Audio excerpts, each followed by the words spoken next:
험한 세상 가운데에서 우리를 건져주시고 우리의 죄악을 대속하기 위하여 십자가에 죽으신 주님을 이 시간 찬양하고 경배드리고 영광 드리오니 주님 우리의 예배를 온전히 받아 주시옵소서. 평강의 왕으로 오신 주님, 저희들 세상 가운데서 늘 마음이 요동치고 있는 이때 하나님 우리에게 친히 찾아와 주셔서 우리의 마음을 붙잡아 주시옵고 하나님의 아버지 평강이 넘치게 하여 주시옵고 하나님 이 시간에도 저희들에게 말씀과 성령 충만함을 더하여 주시옵소서.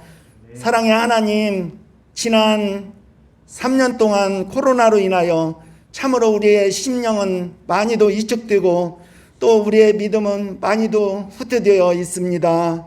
하나님, 저희가 다시 한번 믿음의 날개를 펴고 2023년도를 새롭게 아버지 시작할 수 있게 하여 주시옵소서. 새 술은 새 부대에 담아야 하는 것처럼 하나님 우리 심령 가운데 있는 탐욕과 여러 가지 정욕과 미움과 시기와 이 모든 것들 하나님 십자가에 온전히 아버지 못 박게 하여 주시옵고 하나님의 말씀으로 우리의 심령을 새롭게 아버지 기경하여서 하나님 우리의 심령 안에 긍휼과 자비와 온유와 겸손으로 넘치게 하여 주시옵고 하나님 서로를 하나님 비방하고 원망하지 않게 하여 주시옵고 서로를 용서하는 마음, 긍휼히 여기는 마음 가득가득 아버지 채워지게 하여 주시옵소서. 사랑의 하나님 아버지, 저희가 인생을 살면서 세상은 한없이 우리의 마음 심령을 흔들고 아버지 요동치게 하는 이때 하나님 우리를 온전히 아버지 전신 갑주를 입혀 주시옵고 하나님 믿음의 방패와 성령의 검과 구원의 투구를 쓰고 담대히 나갈 수 있게 주님 도와주시옵고 함께하여 주시옵소서. 사랑의 하나님 아버지, 우리의 성화교회 성도들 직장에서나 사업장에서나 하나님 저 이삭의 100배의 결실을 맺는 것처럼 풍성한 복이 임하게 하여 주시옵고 하나님 가정에도 담장 너머로 뻗어나는 아버지 그와 같은 요셉의 형통한 복이 임할 수 있게 하여 주시옵소서. 사랑의 하나님, 사랑하는 자녀들 저 아버지 다니엘과 같은 아버지 지혜가 넘쳐나고 더욱더 명철이 넘쳐나는 그와 같은 자녀로 성장할 수 있도록 주님 도와주시옵고 함께하여 주시옵소서. 사랑의 하나님, 지난 22년도 우리를 아버지 우리 양무리들을 지키고 이끌어오는데 수고하신 우리 황성환 목사님 하나님 더욱더 강하고 견고한 붙들어 주시옵고 날마다 하나님 피곤치 않고 곤빈치 않게 하여 주시옵고 더욱더 성령 충만한 아버지 삶을 살아갈 수 있도록 주님 도와주시옵고 함께하여 주시옵소서. 사랑의 하나님, 이 시간에도 하나님 질병으로 인하여 고통당하는 주의 자녀들 있습니다. 하나님 친히 찾아가 주셔서 하나님의 강한 팔로 붙들어 주시옵고 하나님의 크신 위로가 있게 하여 주시옵소서.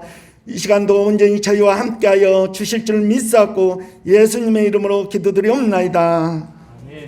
오늘 일어나라 빛을 발하라 라는 말씀으로 새해 첫 말씀을 나누도록 하겠습니다. 지난 한 해는 이루 말할 수 없이 위기의 연속이었습니다. 교회적으로는 큰 장례가 3번이 있었고 그 장례를 치르면서 제 마음에 큰 슬픔이 또 큰 아픔이 찾아오기도 했습니다. 그 과정들이 꼭 나쁘지만은 않았는데 제가 성도 여러분을 훨씬 사랑하게 되었다는 것입니다. 우리 인생이 그렇게 길지 않다는 것들이 훨씬 많이 다가왔고, 짧은 인생 동안에 유일하게 가치 있는 것은 다른 사람을 사랑하는 것밖에 없다 하는 것을 절절히 깨닫는 계기가 되었습니다. 국가적으로는 경제 위기가 계속되고 있습니다. 그런 적이 없었는데 6개월, 거의 9개월 가까이 계속된 경제 적자가 이루어지고 있습니다. 국제 정치적으로는 훨씬 심각합니다. 우리는 아직 그 여파들을 깊이 잘 모르지만 점점점 가까이 올 겁니다. 우크라이나와의 전쟁이 벌써 이제 오래 지속되었고, 정말로 많은 사람들이 난민으로 자기 집을 잃어버린 상태로 떠돌고 있습니다. 처음에는 유럽의 사람들이 우크라이나 사람들을 받아줬지만 가스비가 오르고 경제가 어려워지면서 사람들을 다시 쫓아내고 길거리로 나앉는 그런 위기의 순간이기도 합니다. 부정적인 얘기를 계속 하는 겁니다. 얼마나 우리가 어려운 인생을 통과해왔는지 한번 생각해 보는 것이죠. 그런가 하면 그리스도의 인구는 완전히 줄었습니다. 다시 말하지만 대학생 밑으로 지금 그리스도의 인구는 3% 미만입니다. 다시 말하면 여러분이 사라지고 나면, 여러분이 나이가 들고 나면 교회는 정말로 없어질 겁니다. 없어지는 교회가 많아질 겁니다. 지방에 있는 큰 교회들도 마찬가지인데 다 한결같이 하는 소리가 뭐냐면 부교역자를 구할 수가 없다는 거예요. 신학생들이 학교를 안 가요. 신대원에 가지를 않습니다. 목사가 되려고 하는 사람들이 없습니다. 그리고 목사가 되려고 하는 사람들이 전도사를 거치고 그리고 이제 준비를 하려고 하면 서울에 있는 교회들도 부족해요. 그 사람들을 데리고 하는 것이 힘듭니다. 그래서 지방에 있는 교회에는 전도사를 구할 수가 없고 단독 목회, 점점점 목회자 수가 구하려고 해도 구할 수 없는 지경에 이릅니다. 여러분 주변에 청소년들이 교회 다니겠다 하는 사람들 드물죠. 교회 밖에 예전에는 그렇지 않았는데 지금은 학교에서 내가 예수님 믿는다라고 말하기 어려운 시절이 사실입니다. 최근에 제가 목회를 잘하는, 서울에서 좀 잘하는 한 분과 오랫동안 통화를 했는데 저에게 그런 얘기를 하더라고요. 좀 되게 비극적인 이야기를 해서 죄송한데 우리가 지금 타이타닉호에 올라온 거 아니냐. 지금 온 이 땅에 있는 경제, 사회, 문화 문제가 아니라 교회는 마치 이 시대의 교회들은 타이타닉호가 물에 잠기는 것처럼 잠겨가고 있는 것이고 그 가운데 다 떠나가도록 하면서 마지막에 타이타닉호 영화 보셨어요? 거기 보면 누가 남습니까? 목회자가 남고 또 음악하는 사람들이 남죠. 그래서 그 타이타닉호를 애도하고 떠나가는 사람들이 질서정연하게 연주하는 거, 우리 그거 하는 거 아니냐? 저렇게 그렇게 이야기를 하더라고요. 한편으로 상황과 현실을 바라보면 그 말이 맞아요. 그런데 제가 이사야서의 말씀을 묵상하면서 정말 그래? 정말로 이 시대의 교회는 없어지고 이제는 다시 기독교의 부흥의 시대는 오지 않아? 이런 생각들이 들었습니다. 예전에 3.1 운동을 할 때 기독교의 인구는 1% 미만이었어요. 1%도 안 됐죠. 훨씬 적은 0.01% 이 인구가 있을 때 3.1 운동 안에 기독교가 아주 강력한 힘을 발휘했습니다. 언제 복음이 숫자로 이야기했지? 이런 생각들이 들었어요. 여러분 기드온의 300용사 기억하십니까? 수많은 사람들이 전쟁에 함께 참여하자고 했을 때 하나님은 그거 필요 없다고 300명만 추스려서 전쟁에 나가도록 하고 그들을 통하여 하나님의 영적인 승리를 이루어 주셨어요. 이사야서 말씀은 그 위기의 순간, 특히 유다라고 하는 나라가 따라서 해볼까요? 아수르, 아시리아라고 부르는 그 강력한 나라 앞에 지금 완전히 힘을 잃어버린 그 상태에 주어진 특히 이사야를 통하여서 히스기야를 위로하고 유다로 하여금 두려워하지 말라고 말씀하시는 그 메시지입니다. 이 아수르라고 하는 강력한 나라가 있었어요. 지금으로 말하면 중국보다 더 강한 나라입니다. 그 당시에서는 그 누구도 그 아수르를 무시할 수가 없었는데 이 아수르는 지금은 레바논 시리아 그 위치에 있는 나라입니다. 남쪽으로는 북이스라엘, 남유다를 압박하고 위쪽으로는 바벨론을 꼼짝하지 못하게 하는 메소포타미아 문명을 완전히 꼼짝하지 못하게 하는 그런 아주 정말로 호전적인 나라였습니다. 그 아수르가 유다랑 전쟁을 하는 거예요. 그전에는 북이스라엘이 있어서 완충 장치를 했는데 북이스라엘이 무너지면서 히스기야라는 사람이 이 아수르를 상대하는 어려운 순간에 있는 겁니다. 객관적으로는 상대가 안 돼요. 도무지 모든 사람들이 유다는 끝났다. 북이스라엘이 유다의 5배의 나라였는데 5배의 국력을 가진 나라가 아수르에 그냥 하루아침에 무너지는 것을 보면서 유다는 끝났다 이렇게 말하는 시대였습니다. 근데 이사야는 다르게 이야기해. 히스기야에게 일어나라, 빛을 발하라. 내 빛이 이르렀고 여호와의 영광이 내 위에 임하였음이라 이렇게 말씀합니다. 그리고 아무것도 없는 이 유다의 나라가 하나님을 경외했던 요 작은 나라가 정말로 작고 작은 나라가 이제 나라도 많이 무너지고 예루살렘 하나만 남았던 그 자그마한 도시국가 하나가 이 아수르를 이겨요. 아수르가 그때 무너지고 다시는 그 영광을 회복하지 못합니다.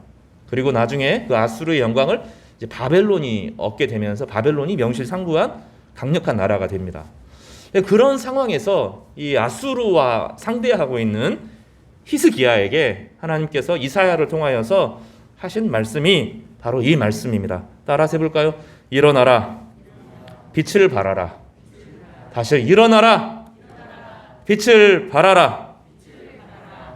지금 교회도, 국가도, 경제도, 사회도, 외교도 다 무너졌어요. 가장 중요한 것은 가정 안에서 믿음의 신앙이 다음 세대로 전달되는 게 불가능해진 시대입니다. 그리고 세상은 집단적인 배교의 시대예요. 특히 한국 기독교는 몰락의 길을 걸어가고 있는데 그 안에 정말로 교회가 책임이 많고 교회가 정치하고 결탁하면서 벌어지는 그 일들을 30대, 40대가 도무지 정의로 받아들이지 못하면서 40대가 교회를 떠나고 40대가 하나님은 믿지만 교회를 믿지 못할 때 그리고 교회를 잃어버리게 되는데 나중에는 교회를 떠나지만 나는 마음으로는 하나님 믿어라고 하다가 나중에는 하나님도 잃어버리는 그런 시대에 살아가죠. 그런 40대하고 30대가 이게 무너지고 나니까 그 자녀들 역시 믿음이 상실되어지는 그런 위기의 시대에 있습니다. 이사야 시대도 사실은 비슷했습니다. 정말로 아수르는 강했습니다. 영국에 가면 영국 대형 박물관에 아수르관이 있습니다. 제가 여러 번 말씀드렸는데 다른 나라하고 좀 달라요. 가면 무섭습니다. 이집트나 바벨론하고 비교가 안 될 정도로 무서워요. 왜냐하면 사냥을 하는데 다른 새 사냥하고 노루 사냥하고 막 이런 사냥을 하는 게 아니고요. 아수르관에 가면 사자 사냥을 합니다. 맨손으로 사자 사냥을 하고 창 하나 들고 사자 사냥을 하고 검투사들이 사자 사냥을 하고 사자 사냥이 취미일 정도로 그 관은 아주 호전적인 정말로 무서운 그런 사람들의 나라였습니다. 전략적으로도 탁월했고 잔인했고 힘이 있었고 권력이 넘치는 그런 나라 앞에 서 있는 이사야에게 히스기야에게 두려워하지 말라고 말씀하는 본문이 이 말씀입니다. 다시 말하면 하나님의 말씀은 괜찮다는 거예요. 아직 하나님을 경외하는 하나님의 백성들이 존재하고 예루살렘의 온전한 예배가 아직은 살아있고 괜찮다고 말씀하는 본문입니다. 오늘 말씀을 통해서 우리의 위치를 확인하고 우리가 어떻게 빛을 발해야 되는지 묵상하는 복된 시간이 되기를 주님의 이름으로 축복합니다. 먼저 살펴볼 것은 일어나야 된다는 거예요. 여기 1절을 한번 같이 읽어보겠습니다. 시작. 일어나라, 빛을 발하라. 이는 내 빛이 이르렀고 여호와의 영광이 내 위에 임하였음이니라.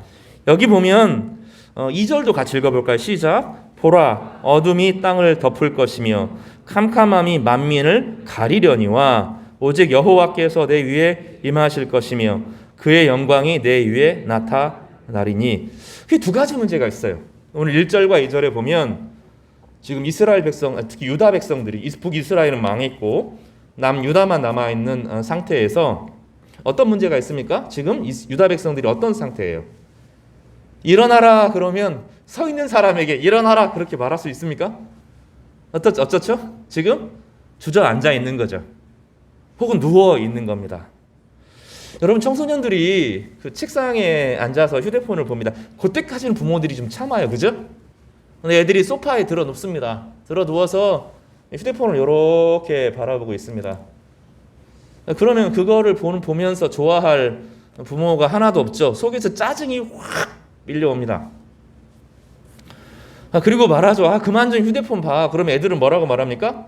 인제 봤어. 인제 봤는데 그랬다는 거예요. 누구 말이 사실입니까? 애들 말이 사실일 겁니다. 믿어주셔야 돼요. 지금 계속 다른 거 하고 있다가 그거 잠깐 봤는데 부모님이 짜증을 내는 거죠. 너무 분노하지 마시기 바랍니다. 아멘 해주세요. 좀 너무 화내면 안 됩니다. 애들도 다 사정이 있어요. 사정이 있다니까요. 누워있고 앉아있고 주저앉아있는 사람들에게 왜 일어나지 않냐고 말하면 안 됩니다. 왜냐하면 재밌는 일이 있으면 그거 하거든요. 지금 재밌는 일이 없는 거예요. 또 자신의 인생에 소망이 있고 이거 해보면 될 것 같거든요. 그러면 합니다. 그런데 그게 안 보이는 거예요. 많은 사람들이 절망하고 좌절하고 할 때 널브러져 있는 거죠. 우리나라의 그 기독교는 독특하게 다른 나라 기독교하고 다른 몇 가지가 있는데 우리나라는 술을 금하죠. 술에 대해서 아주 엄격합니다. 담배를 금합니다. 그리고 도박을 금합니다. 왜냐하면 처음에 우리나라가 기독교에 들어왔을 때 일제시대잖아요. 사람들이 해봤자 뭐하냐 이런 생각이 있는 거예요. 아무리 해도 수탈을 당하는 거죠. 여기 김제 지역에 이 완주 지역에 뭘 해도 정말로 싹 뺏어가거든요. 싹싹 긁어갑니다. 나중에 이제 전쟁이 커지면서 처음에는 지배만 했다가 나중에 일본이 전쟁에 휘말리게 되면서 모든 것을 싹 끌어안았어요. 그래서 젊은 사람들이 희망을 다 잃어버립니다. 뭐 하는 거예요? 농사 져봤자 뭐해요? 다 빼앗기는데 잘할 필요가 없어요. 뭐 하는 거죠? 주저앉아 있는 겁니다. 주저앉아서 뭐 하죠? 술 마시고 담배 피고 도박하는 거죠. 그때 복음을 전하는 사람들이 우리 상황 지금하고 다르지 않습니다. 이 무너진 사람들에게 일어나라 그렇게 하지 않고 술을 금하고 담배를 금하고 뭐 했냐면 말씀 사경회를 했습니다. 지금 우리에게 없어진 문화 중에 하나죠. 경배 집회, 찬양 집회, 감정을 뜨겁게 하는 집회들은 많은데 정말로 한 절 한 절 말씀을 그 꼼꼼하게 가르치는 그 사경회는 없어진 지 오래돼요. 그 당시에 말씀 사경회가 한 교회에서 일어나면 주변에 있는 교회 사람들이 다 몰려듭니다. 교회가 그리 미어 터지는 거죠. 그러니까 전주 성화교회에서 말씀 사경회가 있는데 저기 평양에서 목사님 한 명이 왔다. 선교사님 한 명이 말씀 사경회를 하는데 통역을 한다. 그러면 뭐 인후 성결교회에서도 오고 뭐 무슨 교회에서도 오고 그래서 이 교회가 말씀을 듣는 것에 온 힘을 다했죠. 그리고 그들은 선택을 했어야 됐어요. 상황은 일제가 완전히 우리를 장악하고 있는 거예요. 미래도 없고 꿈도 없어요. 잘해도 노예로 살아가는 거죠. 그 현실을 볼 거냐 아니면 하나님의 약속을 붙들 거냐. 하나님의 약속은 출애굽기 말씀, 막 모세를 통해서 역사하시는 하나님의 말씀, 구원의 말씀, 이사야의 승리의 말씀, 예수님의 그 사랑의 말씀을 택할 거냐 말 거냐 하면서 눈에 보이지 않는 하나님의 나라를 택하기로 결심을 했던 거예요. 진짜 아무 현실이 없는데 텅 빈 빈들과 같은 사람들이었는데 그 말씀을 붙들고 말씀을 연구하고 말씀 한 절 한 절을 따지는 사람들이 늘어나는 거죠. 그러면서 그게 힘이 되고 능력이 되는데 바뀌는 거예요. 사람들이 눈빛이 달라집니다. 해보자. 글을 쓰자. 나는 글을 쓰겠다. 난 농사의 기술을 익히겠다. 나는 한번 청소를 하겠다. 이러면서 완전히 상황이 달라집니다. 그러니까 상황은 무너지고 상황은 완전히 절망으로 가는데 사람들 마음에 하나님이 함께 하시면 된다. 하나님이 이기시면 하나님은 승리의 하나님인데 죽음에서 우리를 일으키신 하나님인데 충분히 된다. 이 생각을 한 것입니다. 주저앉아 있는 것은 희망이 보이지 않아서 그래요. 내가 무엇을 해야 될지 어떻게 살아야 될지 하면 되겠구나. 그런 비전이 보이면 사람들은 아침에 일찍 일어납니다. 하지 말라고 그래. 자기 일이 보이면 일어나요. 되겠구나. 그런데 이거 안 되겠구나. 마음속에서 알아요. 자기가. 막연하게 두려움이 생기면 하기 싫어요. 몸이 더뎌집니다. 눈빛이 사그러듭니다. 잠을 느리고 자도 피곤이 풀리지 않습니다. 쭉 늘어지는 거예요. 그러니까 한번 늘어진 몸을 이렇게 세우는 것이 그렇게 어려워요. 영적인 문제도 동일합니다. 영적인 문제도 하나님의 은혜가 부어지고 정말 이것이 하나님 말씀이구나. 정말로 하나님이 나를 통해서 일하시겠구나. 이 확신이 들면 눈빛이 살아납니다. 해보겠다는 그걸 가지고 기도하는 거죠. 이 이사야서 말씀은 첫 번째로 히스기야에게 한 겁니다. 히스기야가 낭만이 되는 거예요. 북이스라엘이 망했대. 아수르가 막 쳐들어온대. 지금 우리는 군대도 없고, 지금 우리는 사람도 없고, 지금은 군사력도 없고, 와, 이거 어떻게 해야 되지? 너무너무 두려운 마음이 그 마음에 사로잡힌 거예요. 그때 하나님께서 말씀하시는 거예요. 히스기야를 통해서, 이사야를 통해서 말씀하는 겁니다. 지금 그럴 때 아니라는 거예요. 내가 너와 함께 하는데 너 지금 일어나야 된다. 일어나서 움직여야 된다. 그 얘기를 하는 겁니다. 히스기야가 그 말을 듣습니다. 그리고 지금 예루살렘에 가면 또 성경에도 나와 있는데 실로암 못이 있어요. 실로암 못. 그거를 팝니다. 긴 수로를 만들어내서 예루살렘의 문제가 뭐냐? 물이 없는 거거든요. 물이. 저 멀리 기온 산에서부터 물을 수로를 파가지고 연결을 하는데 미스터리예요. 한 50일 정도 안에 그 수로를 이제 파는데 그게 그 공기에 그 시간에 불가능한 공사를 이루어요. 나중에 어떻게 받는가? 이스라엘은 그 실로암 못을 어떻게 팠는가? 이 기온샘에서부터 이 긴 지하 터널을 어떻게 팠는가? 연구해 보니까 이게 나와요. 여기에서 파기 시작하고 양쪽에서 파서 연결을 했는데 딱 맞았다는 거예요. 그 당시 그런 불가능한 일이 일어나면 이게 히스기야 때 만들어낸 일입니다. 히스기야는 상황 보지 않았어요. 상황은 분명히 지는 겁니다. 상황은 도무지 미래의 소망이 없는 겁니다. 그런데 하나님 말씀을 믿기로 결심합니다. 이사야가 말씀을 전했을 때 그 말씀이 자기에게 주어진 말씀으로 나는 하나님의 말씀에 하나님의 약속을 붙들고 일어나겠다 결심하고 각오합니다. 그리고 준비를 해요. 히스기야는 금식 기도를 하고 사람들을 모아서 하나님의 말씀의 선지자들을 바로 세우고 예배의 제도를 정비합니다. 성벽을 다시 쌓고 물길을 트고 그래서 준비를 탄탄히 합니다. 아수르가 쳐들어오는데 하루 만에 박살납니다. 전쟁에서는 지는데 하나님이 개입하셔서 그 일들을 바로 잡아 주십니다. 여기 빛을 발하라라고 말하는 것은 지금 여기서 막 이 환하죠? 여기서 빛을 발하라 하는 게 의미가 없잖아요. 빛을 발하라고 하는 것은 어둠에 처한 사람들에게 빛을 비춰라 이렇게 말하는 거죠. 주저앉아 희망이 없는 사람들의 희망이 없어 보이는 히스기야에게 하나님 말씀으로 일어나라 그랬고 어둠에 있어서 전망이 보이지 않는 거예요. 전망. 이 빛이라고 하는 것은 앞을 내다보게 해주는 거거든요. 야, 내 인생을 여기서 시작하고 이렇게 준비하고 이렇게 해봐야 되겠다 이런 생각이 생기면 사람은 움직인다 그랬잖아요. 사람은 괜찮아요. 지금은 희망이 없어도 빛이 보이면 이렇게 살면 되겠다 하면 움직입니다. 청소년들에게 필요한 것은 청년들에게 필요한 것은 이 빛이에요. 빛. 이제 나이가 들면 이 빛이 없어도 그냥 견뎌내고 살아갑니다. 그러니까 어른들은 견디고 살 수 있어요. 청소년들은 견딜 수 있는 게 아니에요. 청년들은 견딜 수 있는 게 아닙니다. 그들에게 필요한 것은 전망이에요. 전망. 지금은 힘들어도 이렇게 살면 되겠다 하면 하는 거예요. 그 유튜버 중에 한때 프라이드 치킨을 아주 잘 팔아가지고 성공한 한 그 사람이 있습니다. 근데 이 사람이 이제 카운셀링을 해줘요. 백종원 씨하고는 좀 다른데 청년들을 향하여 카운셀링을 하는 거죠. 그리고 이제 그 사업하는 사람들에게 찾아가서 실제로 어떻게 하는지를 음식도 먹어보고 막 이렇게 하는데 훨씬 백종원보다 재밌어요. 근데 그 사람이 보여주는 것은 이거 된다 안 된다 어떤 부분을 정리해야 된다 하거든요. 그리고 나중에 이제 진짜 보여줘요. 망한 사람 한 사람들을 막 보여줘요. 되겠구나. 이 일이 되겠구나. 계속 일이 안 되다가 일이 가능하겠구나 마음을 딱 가지게 되면 눈빛이 딱 달라집니다. 8시간 자고 9시간 자도 피곤해서 쭉 처져 있던 사람이 4시간 5시간 자도 정신이 말똥해요. 그리고 자신의 일들을 해내기 시작합니다. 하나님의 말씀은 일어나게 할 뿐만 아니라 절망에 빠져있는 사람들을 일어나게 할 뿐만 아니라 보여줘요. 그 말씀이 충만하면 이상이 생깁니다. 그렇지 않으면 우리는 우리의 무의식은 침탈을 당하게 돼요. 늘. 그래서 꿈에 악몽을 꿉니다. 늘 쫓겨요. 쫓기면서 늘 이루지 못하는 꿈을 계속 꾸게 되는 거예요.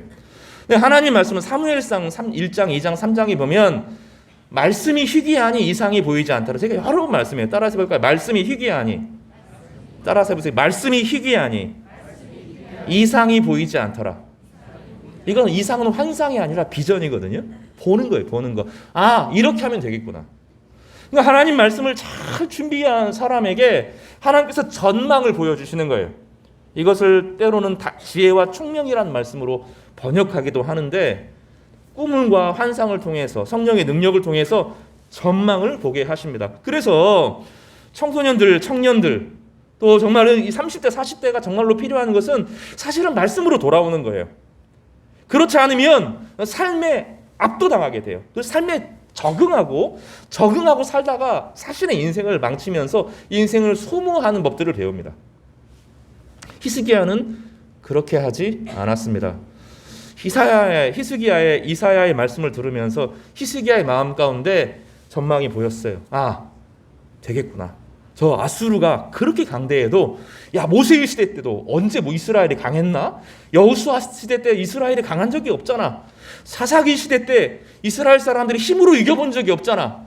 하나님이 함께하고 하나님의 비전, 정의와 공의의 나라, 긍휼과 자비의 나라, 인간의 탐욕에 빠지지 않는 그 복되고 거룩한 나라, 다른 나라를 차지하는 나라가 아니라 다른 나라에게 복을 주는 나라. 야, 하나님께서 그 나라를 세워 오셨지. 마음 가운데 아, 내가 그 나라의 백성이구나. 용기를 갖게 된 것입니다. 다시 말하지만 일어나라 빛을 발하라 하는 것은 주저앉아 있는 사람들에게, 소망이 없는 사람들에게 하는 메시지인 거예요. 그러니까 잘하는 사람들에게 하는 메시지가 아니라 지금 무너져 있고 지금 소망이 없는 사람들에게 괜찮다, 하나님 말씀과 함께 동행하면 된다라고 이야기하는 메시지입니다. 그래서 오늘 이 메시지가 우리에게 힘이 되기를 바랍니다. 객관적인 거 필요해요. 분석하는 거 필요합니다. 정확한 냉철을 통해서 그 문제를 잘 파헤치는 거 필요해요. 어제 말씀했던 것처럼 그러나 하나님을 고려하시기 바랍니다. 하나님이 함께 하시면 안 될 일도 돼요. 그러나 하나님이 함께 하시지 않으면 다 될 것 같은데 마지막에 틀어집니다. 하나님은 그런 분이에요. 하나님은 일을 이루시는 분이시고 성취하시는 분이십니다. 그래서 이사야에게 하나님은 히스기야를 격려하라고 말씀하시는 거예요. 이사야서를 묵상하면서 목회자의 사명은 하나님 말씀을 전하는 것임을 깨닫게 돼요. 지금 이사야는 지금 이사야에게 준 말씀이지만 이 메시지는 지금 누구에게 하는 거라고요? 남유다 사람들 히스기야에게 하는 말씀입니다. 오늘 저에게 주셨던 깨닫게 하셨던 말씀들이 여러분에게 임하기를 바라요. 아, 일어나 봐야 되겠다. 내가 작은 것을 해봐야 되겠다. 그리고 하나님의 뜻이 우리 가운데 이루어지기를 소망해야 되겠다. 그러면 하나님께서 여러분을 통해서 반드시 일하시고 여러분과 함께 하실 줄 믿습니다. 두 번째로 살펴볼 것은 일어나야 할 때가 있다는 거예요. 하나님의 명령이죠. 일어나라 하는 것은 하나님의 이 명령입니다. 그러니까 일어났으면 좋겠다. 너 제발 일어나줘. 이런 게 아니에요. 일어나라. 주께서 명령하시는 거죠. 명령은 어떨 때 가능해지는 겁니까? 군신 관계가 명확할 때, 상하 관계가 명확할 때, 근데 그때만 있는 것이 아니죠. 서로 깊이 신뢰할 때, 일어나 말할 수 있는 거죠. 하나님이 지금 이스라엘 백성들에게 말하는 것은 가능하기 때문에 가능한 거예요. 너 지금 일어날 수 있다는 거예요. 그리고 그 근거가 있습니다. 볼까요?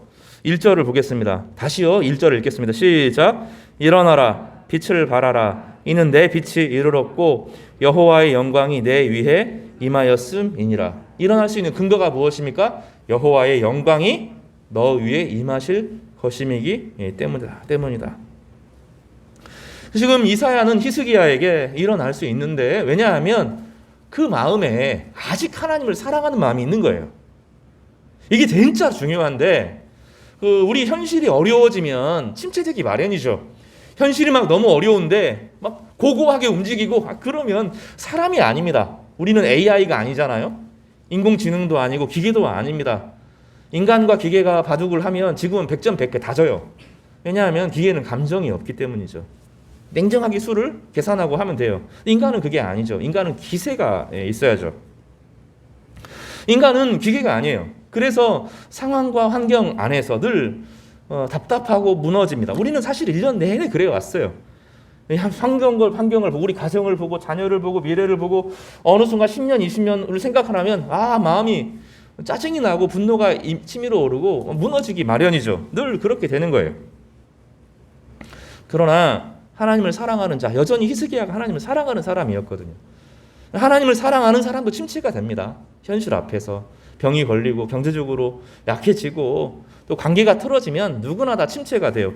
근데 그 마음 속에 들어가고 보니 뭐가 있어요? 하나님을 사랑하는 마음이 아직 있는 거예요.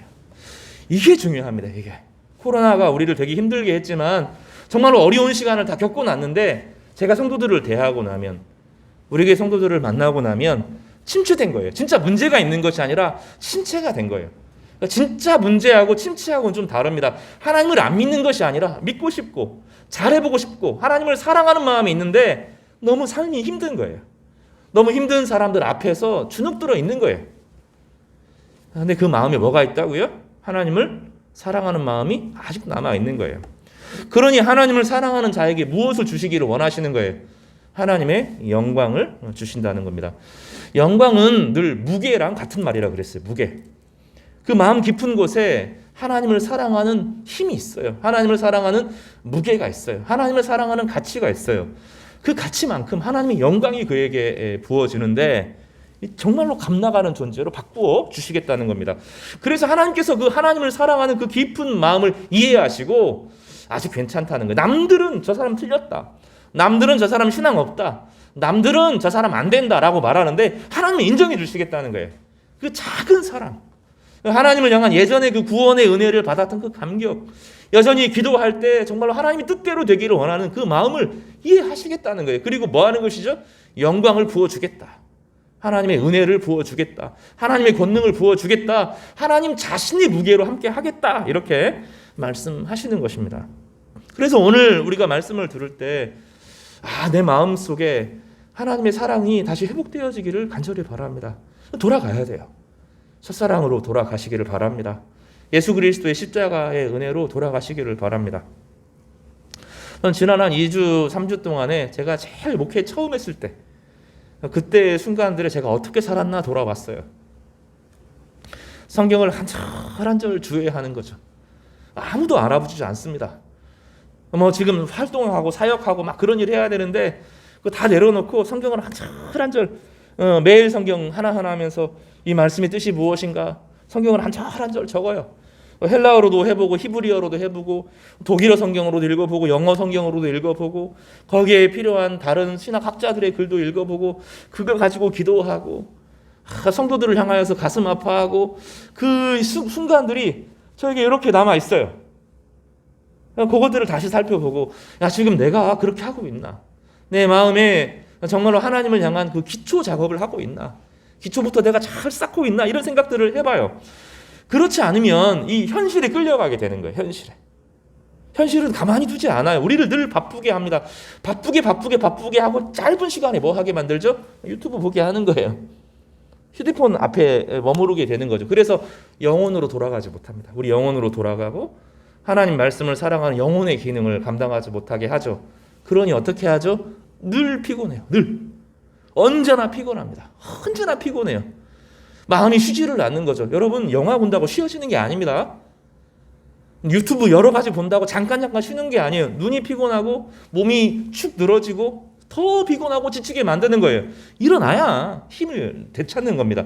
그렇게 널브러져 있는다고 우리 회복이 되는 게 아니에요. 그래서 깊은 신앙의 영성으로 내가 가장 하나님을 사랑했던 그 순간에 어떻게 했는가를 살펴보아야 되는 거죠. 선수들이 야구 선수들 또 축구 선수들 이제 폼이라는 말을 쓰죠. 폼. 그래서 사람이 어느 순간 갑자기 안 맞아요.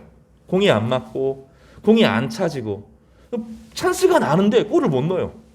그러면 선수들이 뭐 하죠? 자기 과거의 영상을 살펴봅니다. 어깨가 이렇게 됐구나. 특히 야구는 폼이 정말로 중요해가지고 이 부분에 틀어졌구나. 그거 발견하고 딱 조절이 되는 거죠.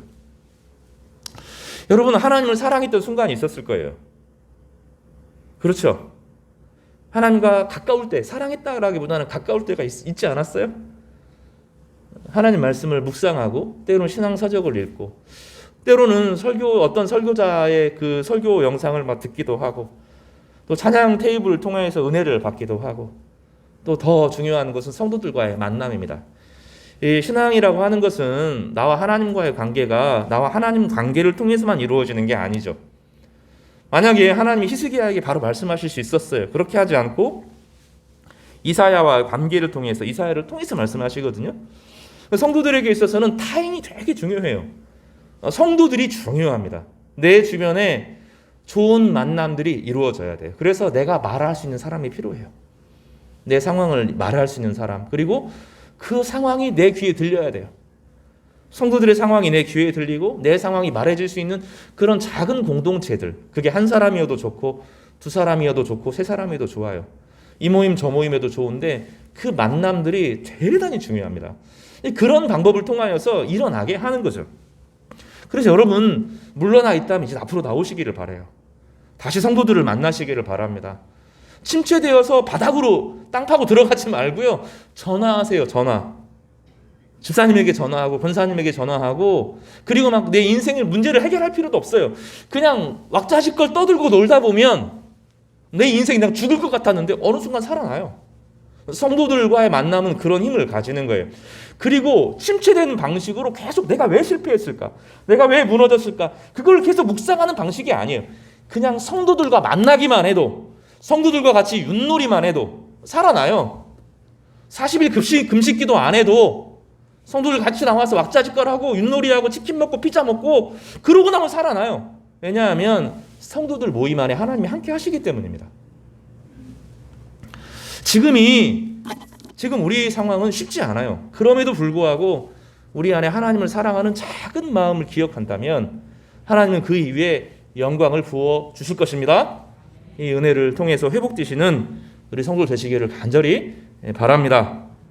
마지막으로 살펴볼 것은 열왕은 내 빛으로 열방은 내 권능으로 나오리라, 이렇게 축복하고 있습니다. 여기 3절을 말씀을 읽어보면 나라들은, 같이 읽어요. 이사야 60장 3절입니다. 시작. 나라들은 내 빛으로, 왕들은 비치는 내 광명으로 나오리라. 많은 것 하지 않아도 일어나면, 하나님 제가 일어나기를 원합니다 하고 일어나면, 작은 것을 다시 시작하면, 다시 말씀을 피면, 다시 작지만 기도를 시작하면, 우리 성도들과 만나면, 같이 윷놀이하면, 피자 먹으면, 같이 찬양하면 나는 아무것도 안 한 것처럼 보이는데 하나님이 나라들을 권능으로 오게 하시겠다 말씀하십니다. 왕들은 비치는 내 광명으로 나오게 할 것이라고 말씀합니다. 교회의 회복은 많은 것을 하기 전에 우리 안에 하나님의 빛을 받아들이는 것부터 시작합니다. 그리고 이 기쁨 안에 거하면, 이 기쁨을 누리면 하나님께서 어느 순간 우리 공동체에 빛을 주셔서 방황하고 힘들어하는 사람들을 불러들이시겠다고 말씀합니다. 사실은 4절에 보면 내 눈을 들어 사방을 보라, 무리가 다 모여 내게로 오느니라. 내 아들들은 먼 곳에서부터 오겠고 내 딸들은 안기어 올 것이라. 참 2023년을 시작하면서 우리에게 주신 말씀이라고 저는 믿는데, 우리가 하나님의 말씀을 붙들고 다시 일어서기로 결심하면, 히스기야가 이사야의 말을 듣기로 결심하거든요. 사실은 결심하면 하나님이 이루시는 부분이 있다는 거예요. 그리고 그 영광 가운데 눈을 들어 사방의 사람들이 그 공동체를 주목하여 볼 것이고, 특별히 5절 말씀에 보면, 4절 말씀에 보면 무리가 다 모여 내게로 오는데 어떻게 되죠? 따라서 해볼까요? 내 아들들은 먼 곳에서 오겠고, 다시요. 내 아들들은 먼 곳에서 오겠고 내 딸들은 안기어 올 것이라. 유다 공동체가 아수르에게 전쟁에 이제 도달하게 되면서 많은 사람들이 이집트로 도망가고 또 모압으로 도망가고 암몬으로 도망가고 다 흩어졌어요. 이제는 나라는 끝났다, 이렇게 생각하고 소망을 잃어버린 겁니다. 사람들이 교회를 떠나는, 젊은이들이 교회를 떠나는 중요한 이유는 교회는 안 되는구나, 이런 생각 때문에 떠나는 거예요. 내가 교회 안에 머물러서 내가 성령 충만하면 하나님께서 내 인생을 아름답게 하시겠구나, 그런 기대가 없어서 그런 거예요. 그런데 아니라는 거예요. 성도들이 함께 모여서 합심하고 기도하고 하나님을 사랑하는 공동체가 빛을 발하기 시작하면 거기에 소망이 생기는 거죠. 그리고 하나님은 여전히 그 교회 안에 역사하시고 하나님의 성령의 능력이 충만할 또, 그리고 누군가 청년들이 함께 기도하면서 나도 한번 기도해보겠다 이러면 하나님이 지혜와 총명을 주시는 거예요. 여러분, 이게 간단하지 않습니다. 이 비전은 지혜와 총명으로 나타나게 되거든요. 지혜와 총명은 다니엘에게 약속이고 에베소서에게 있어서 동일한 말씀이 지혜와 총명입니다. 그러니까 하나님을 사랑하고 경외하고 하나님 말씀을 붙드는 사람들에게 지혜와 총명을 주시는 거예요. 그것을 합쳐서 뭐라고 부르냐면 비전이라고 부르는 거예요. 저는 정말 오랫동안 철학을 공부했어요. 철학, 헤겔을 공부하고 칸트를 공부하고 현대 철학을 정말로 깊이 공부합니다. 정말 다른 종교들도 샅샅이 뒤져요. 교회만큼 오해를 받는 종교가 없어요. 성부, 성자, 성령의 그 고결함, 거룩함, 정의, 성부, 성자, 성령 안에 그 완전한 사랑, 자기 희생, 자기 비움, 그리고 성령의 공급을 통해서 힘의 복도 다 주심, 어둠을 이기는 그 진리의 선명함, 그러나 그 진리의 선명함을 폭력적으로 하지 않고 사랑의 방식으로 품어내는 것, 이 교회 안에 엄청난 진리가 다 들어있어요. 근데 우리는 그거를 자꾸 미신적으로 자꾸 바꾸어가서 자꾸 우리를 이 신앙을 막 이상하게 만들어 간 거죠. 그리고 교회가 자꾸 정치와 같이 가려고 하니까 이 교회가 진리의 선명함을 자꾸 잃어버리는 거죠. 그러나 교회 안에 다 있어요. 교회 안에 다 있어요. 하나님의 말씀을 제가 최근에 몇 사람들이랑 성경 공부를 하는 친구들이 있는데 생각이 딱 바뀌면 일을 이루어요. 하나님께서 얼마나 섬세하게 그 영혼들과 함께 하시고 그 길들을 이끌어 가시는 제가 막 절감하게 체험을 합니다. 나중에 구체적으로 어떻게 하나님께서 이끄시는지를 제가 나눌 시기가 있을 거예요. 우리에게 중요한 것은 소망을 잃지 않는 겁니다. 하나님과 동행하면, 하나님의 말씀이 있으면 하나님께서 우리에게 지혜와 총명을 주시고 비전을 주신다. 이 말씀을 믿고 말씀에 헌신하는 거예요. 그래서 하나님 말씀을 관조하는 방식이 아니라 이 말씀을 내 삶으로, 내 양식으로 먹는 게 필요합니다. 그래서 성경은 늘 일용할 양식에 대해서 이야기하는 거예요. 양식을 먹어야 돼. 그래서 오늘 내 말씀을 꼭꼭 씹어 먹고 그 말씀을 묵상하고 그 말씀을 갖고 살아갈 때 영적인 힘이 생겨요. 하나님과 우리 사이에 바른 관계가 형성되어지면 우리의 지정의가 자리를 잡아요. 어떻게 생각해야 되는지, 바른 어떻게 느껴야 되는지, 그리고 의지가 살아납니다. 하나님과 바른 관계가 지정의에 우리의 삶을 통합하게 되면 삶의 질서가 생기기 시작해요. 여기에 중요한 것은 하나님의 말씀을 먹는 겁니다. 이 말씀 안 먹으면 죽는다. 생각과 말씀을 깊이 연구하는 거죠. 단순한 수준에서 나에게 좋은 말씀을 스케치하는 것으로 끝나지 않고 이사야의 본질, 예레미야의 본질, 거기를 깊이 연구하고 파고드는 거예요. 여러분, 목회자만 그러는 게 아닙니다. 1910년대, 1920년대 성도들은 그 말씀 한 절이 무슨 의미인지를 정말로 깊이 이해하고자 했어요. 그래서 그 사람들 눈빛이 달랐고 생각이 달랐고 마음의 품이 달랐던 겁니다. 지금이 없는 거죠. 우리 교회가 해야 될 일들은 그 말씀의 깊이로 나아가는 겁니다. 그러면 하나님이 분명히 비전을 주십니다. 지혜와 총명을 주십니다. 그리고 하나님이 옆에서 힘을 북돋아 주시는 은혜를 경험하게 될 것입니다. 이사야는 그 길을 선포했고 히스기야는 그 길을 믿습니다.